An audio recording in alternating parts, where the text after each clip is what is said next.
Phil White on BBC Radio Humberside. At 1 o'clock, the lunchtime news now. Lara King, good afternoon. Hi Phil, good afternoon. The main stories this lunchtime. It's claimed new mobile technology means Humberside police officers will be able to spend more time in their communities.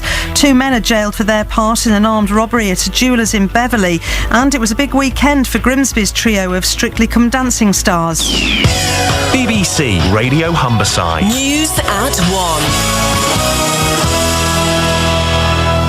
Humberside's Police and Crime Commissioner says new mobile technology means officers will be able to spend more time in their communities. Matthew Grove hopes the tablet devices being given out later will allow them to complete paperwork without returning to police stations. Trials showed 2 hours per week could be saved. In this day and age, information is quite simply power, and to have police officers equipped with the right information out in the field on patrol gives them that extra edge to guard us all against the criminals that are out there. And there'll be more on that with Andy Comfort after 5 this afternoon.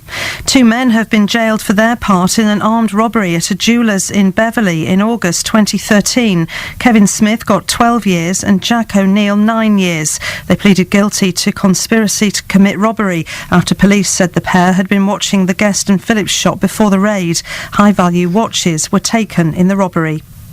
A man who killed 5 people 36 years ago but was later released from a secure mental hospital is admitting possessing guns and making a bomb. Both cases involved disputes with his neighbours. Phil Mackey reports from Birmingham Crown Court. After a long-running row about noise, in October 1978, Barry Williams shot and killed his neighbours George and Iris Burkett, as well as their son Philip, then shot and killed Mikel and Lisa de Maria at their petrol station near Nuneaton. After pleading guilty to manslaughter on the grounds of diminished responsibility, he was sent to Broadmoor indefinitely. Despite complaints to the Home Secretary, he was released in 1994. He changed his name to Harry Street and became involved in a series of disputes with his new neighbours in Hall Green in Birmingham. Detectives discovered the weapons and the homemade bomb last October. He'll be sentenced later. Northumbria police are reinvestigating 54 complaints of rape about which detectives had concluded there was no evidence of a crime. 48 officers have been moved to other duties. The cases date back over the last 3 years. There needs to be a radical change of attitude if we're to tackle the problem of modern slavery. That's according to a leading academic in the study of forced labour in Hull. Dr Mick Wilkinson says more cases are appearing in our area and there aren't enough resources to currently combat the issue properly. The Gang Masters Licensing Authority, I believe that should be expanded into all areas of temporary labour, and its resources should be increased exponentially. You also need forced labour to become a policing priority in every force in the country, and sadly it's not. And thirdly, and I think this is crucial, we do need a one-off amnesty for these up to 800,000 undocumented migrants. Funding has been secured by the University of Hull to set up a research centre aimed at finding effective ways of tackling forced labour. Professor Kevin Bales is a professor of contemporary slavery at the university. A country like the UK could actually be a completely slave-free country. We could do that here. We have good, honest police. We have decent border controls. We have a lot of things going for us. If we put the resources and some political commitment behind it, this could be a slave-free country. A British businessman, Shrien Douani, has gone on trial in South Africa, accused of murdering his wife on their honeymoon. He's pleaded not guilty. 3 South Africans are already serving long jail terms for their part in the killing 4 years ago. Mr Douani fought a long legal battle against being sent to Cape Town to stand trial. From the court, here's Karen Allen. Shrien Douani, dressed in a dark suit, appeared composed and spoke clearly when he formally denied charges of murder. Seated to his right in a packed Cape Town courtroom were members of his own family. On his left, those of Annie, his 28-year-old bride, who he's accused of murdering. In a case which is likely to focus on the testimony of 3 alleged co-conspirators already jailed for their part in the crime, Mr Douani said in a statement that he was bisexual. The trial is likely to dwell extensively on the nature of the couple's relationship, but Mr Douani said that he was instantly attracted to Annie when they first met. Police are investigating the apparent suicide of a woman who'd been accused of posting abusive internet messages about the parents of Madeleine McCann. The body of Brenda Leyland was found in a hotel room in Leicestershire on Saturday. A few days earlier, she'd been confronted by a Sky News reporter who accused her of being an internet troll. Resurfacing work on the M180 has started again today, but the Highways Agency says every effort will be made to keep traffic disruption to a minimum. The eastbound side near Scunthorpe was closed in August, and the agency admitted it caused unacceptable delays. One lane is shut from today, and the work is expected to be finished by January. It was a big weekend for Grimsby's trio of Strictly Come Dancing stars. Kevin and his sister Joanne both got through with Frankie Bridge and Scott Mills, respectively, whilst Kevin's fiancée Karen Howard also made it through with Mark Wright.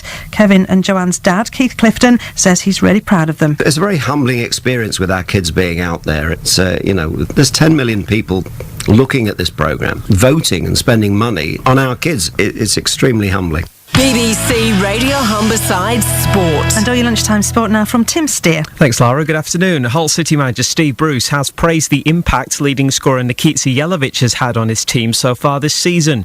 Jelavic's goal against Crystal Palace at the weekend was his fourth of the season, equalling his tally for the club throughout last year. And Bruce says he has worked hard to get his reward. He's been terrific all season. I thought last week against Manchester City he was excellent. It was good for him because he wants to be like every good number 9. He wants to score, and he's got himself in great shape, great nick, and that's all down to him and his attitude for it, because since he's arrived in 12 months he's got the heart the size of a bucket, and it's great when he scores a goal because he deserves it. Scunthorpe United manager Russ Wilcox says cutting out individual mistakes is the key to improving their form. Saturday's loss to Doncaster was the Irons' third defeat in a row, and pressure is mounting on Wilcox from some sections of the support. And he says the errors are hampering good performances. We've got to cut out these mistakes. It's happening week in, week out. It's hard to put your finger on how to address that because it's different personnel each week. It's different reasons. It's not just the same individual or down to shape or tactics or anything else. It's just down to individuals making wrong choices. Grimsby Town boss Paul Hurst says his side are targeting victory against Altrincham tomorrow in order to repay the fans. Saturday's draw at Dartford came after a loss in their last home games as Southport. But Hurst admits it won't be easy after Altrincham defeated second place Halifax at the weekend. Great result for them. I think yet again there's been some different results in the league, and it's proving to be highly competitive from the bottom to the top. But we're at home. We know we want to put back right from Tuesday at home in front of his own fans. Cardiff City are set to announce the former Grimsby Town boss Russell Slade as their new manager today. Slade had been working for the Bluebirds on a consultancy basis. On to cricket, and wicketkeeper Matt Pryor says he will have his right of reply to Kevin Peterson after his former England colleague criticised him today in a national newspaper. Peterson described him as being a disruptive influence in the England dressing room, and Pryor insists he's sad to hear the accusations, but he won't be responding to them today. The Marussia Formula One team have asked for patience and understanding with regard to further medical updates on Jules Bianchi. The French driver suffered a severe head injury at yesterday's Japanese Grand Prix and has undergone surgery. Hull Stingrays coach Omar Pasha says they need to be more ruthless in front of goal. The Rays had 48 shots against the Dundee Stars at the weekend, but lost 5-2 in front of their home fans. We got to get dirtier. And to be honest, I thought we missed the net at least 15 times too. So there has to be traffic in front now. Don't get too pretty now. Just drive the net, and good things will happen. And you shoot 48 times, you expect more than 2 goals. That's for sure. And in rugby league, Sam Burgess will have surgery on his fractured cheekbone tomorrow and faces around 6 to 8 weeks out of action. Burgess was injured in the early stages of the NRL Grand Final, his last game in rugby league before he switches codes to join Bath. But he stayed on for the whole 80 minutes, won the Man of the Match award as well, as South Sydney claimed the title. And that's all your sport for now.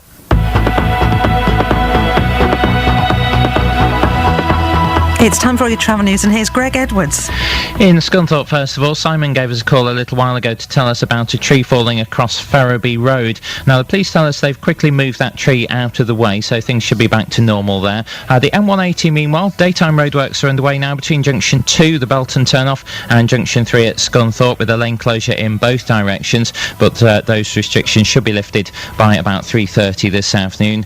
Traffic on the approaches to the Myton Gate roundabout looking busier than usual according to our sensors. If you do spot any other traffic problems, call in if it's safe to do so on 0330 123 0182, and there's more online at bbc.co.uk/Humberside.